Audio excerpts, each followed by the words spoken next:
The moment the sky broke open, May 21st, 1982, 07:58 hours, Falklands Sound, South Atlantic.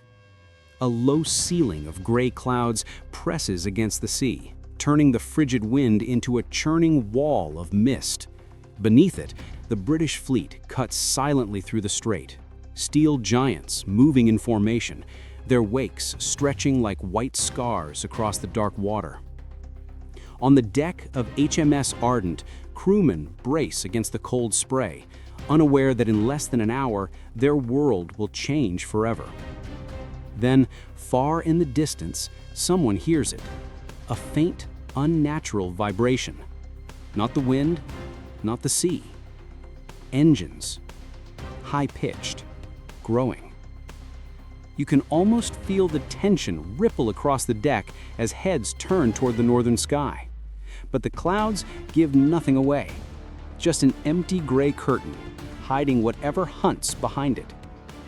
Inside that curtain, slicing low over the waves, 4 Argentine A-4 Skyhawks tear through the mist like shadows made of metal and fire.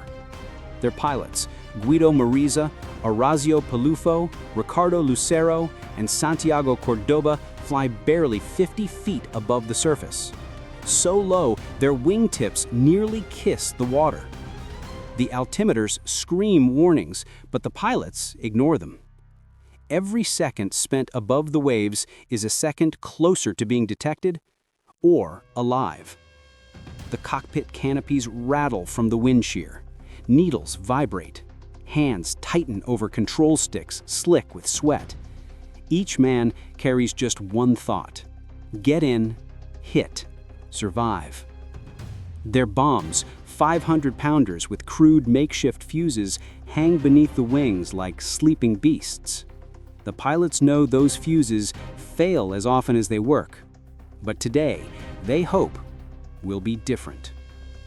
Above them, a British radar operator aboard HMS Brilliant squints at his screen. A flicker appears, then disappears. The Sea Harriers are patrolling elsewhere. The radar can't see through the hills. And for a few precious minutes, the Argentine formation becomes invisible. Invisible and deadly. The Skyhawks punch through a break in the clouds, and there, spread across the sound like a metallic city, lies the British amphibious group. Ardent, broadsword, fearless, intrepid. Each ship busy unloading the men who will soon push toward Port San Carlos. The perfect target. Pelufo gives a sharp hand signal. The formation splits. 2 aircraft swing left, 2 right. And suddenly, the quiet morning that had drifted by with calm inevitability takes a breath, holds it, waits. On HMS Ardent, the alarm finally screams. Action stations, incoming! The ship shudders as men sprint through narrow corridors, boots pounding against steel flooring. Hatches slam, weapons crew race to their mounts. The air fills with commands, shouted over rising chaos. But already, it's too late. The Skyhawks are coming in fast, so fast the gunners see only dark silhouettes skimming the water. Someone yells, "Aircraft bearing 140!" Another voice cuts in, "They're too low!" Then the first Argentine plane rises sharply, pulling up just enough to line up its run. The bomb doors whine open. The pilot steadies the jet, breath held, heartbeat hammering against the harness. He sees the deck crew. They see him. For a fraction of a second, neither moves. Then he releases. A dark object drops, slow at first, almost lazy, then vanishes beneath the ship's bow. Ardent's captain, Commander Alan West, shouts for evasive action, but the sea is narrow and the ship sluggish. The gunners open fire, tracers streaking upward like glowing spears. But the Skyhawks scream past them, untouched. And beneath the waves, the bomb detonates. A column of water explodes upward, drenching the aft deck. Lights flicker. The entire hull shivers like a wounded animal. Something deep inside the ship begins to burn. But this is only the beginning. Because behind the first pair of attackers, another pair is already lining up. And these pilots are aiming for the kill. The smoke from the first explosion still clings to the aft section of HMS Ardent when the next sound cuts through the chaos, a rising, metallic shriek from the west. Not the roar of jets, but the roar of jets accelerating. Someone on the starboard gun line shouts, "Another pair! 2 o'clock! Low!" The men swing their weapons, hands trembling, but the Skyhawks are already there. 2 streaks of aluminum breaking through the haze, flying so close to the water, their reflections shimmer beneath them like twin ghosts. Lieutenant Ricardo Lucero leads this second wave. His altimeter reads barely 15 meters. Any lower, and he'll be part of the sea. Sweat crawls down his neck. His oxygen mask tastes of rubber and adrenaline. Through the canopy, he spots Ardent limping, smoke bleeding from her stern, sailors scrambling across the decks like tiny, frantic shapes. This is the moment they trained for. This is the moment they feared. Lucero dips his wings and begins the attack run. His wingman, Santiago Córdoba, follows tight, almost too tight, each man trusting the other with his life.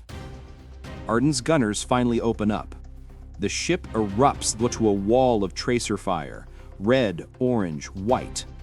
Bullets rake the air, crisscrossing like furious lines drawn by an invisible hand. The Skyhawks fly straight into it.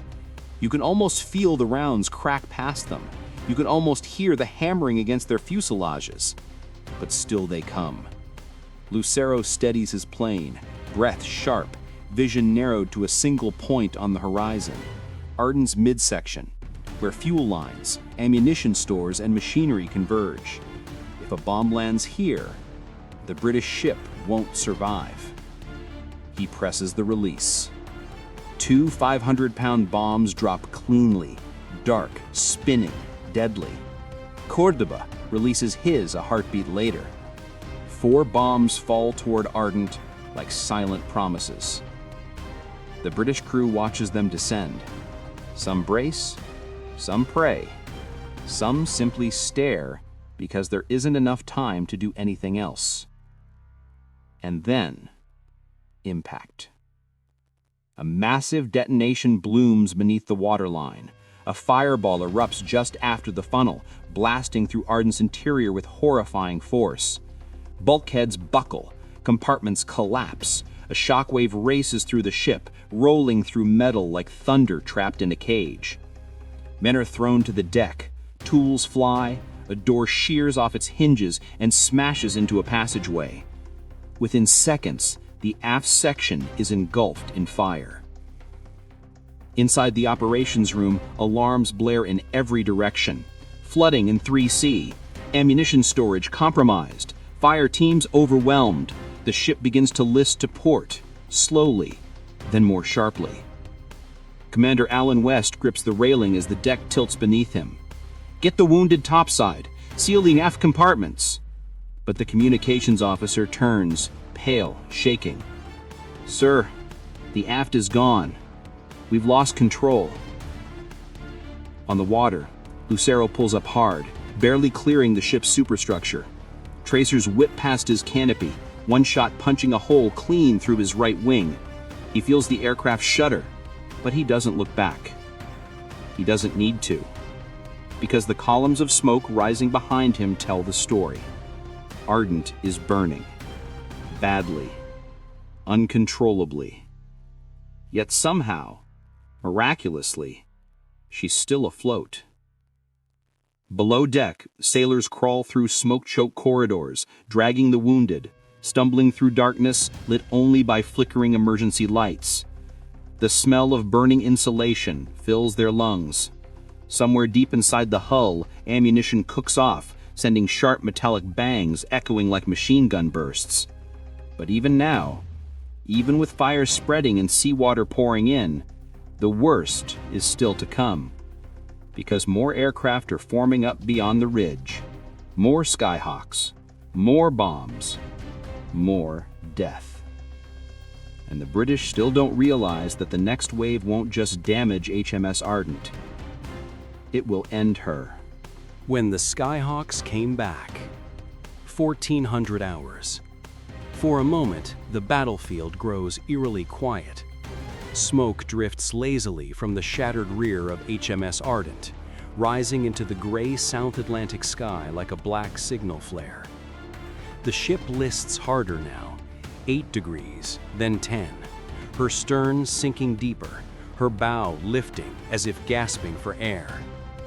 But the British crew, bruised and burned, refuses to abandon her. Damage control parties fight through twisted metal and flame. Medics treat the wounded in makeshift stations lit by sparking overhead cables. And on the bridge, Commander West keeps his voice steady, refusing to show fear.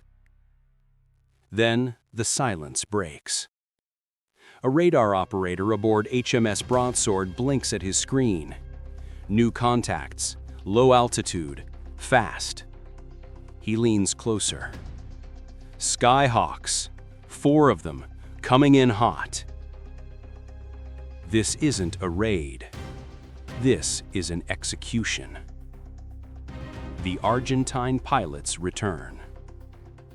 Far across the Sound, the next formation of A-4Bs carves through the low cloud cover like blades. Pilots Cervera, Vasquez, Rinke, and Barrionuevo, men who know exactly what happened to Ardent and who know exactly what they must do now.